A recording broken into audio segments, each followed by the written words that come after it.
In this video, I'm going to show you how to connect Notion to Claude. Now, the first thing you have to do, you want to go to Customize here on the left, and then click on Connect Your Apps.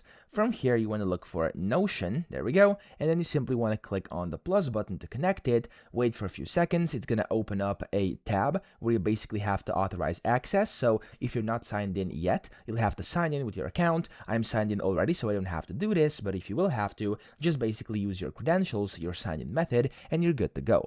Then click on this continue button over here after selecting your workspace. I'm just going to use my default one over here, and just like this, it's going to take you back to Claude. It's going to say connected. You can now go to connectors, view the permissions over here, and in the top right, you can go and view details, and these are basically all the tools you can use and all the things you can use inside your chats to actually interact with your Notion account. That's it. I hope this video helped you out. If it did, please subscribe to the channel and help me out as well.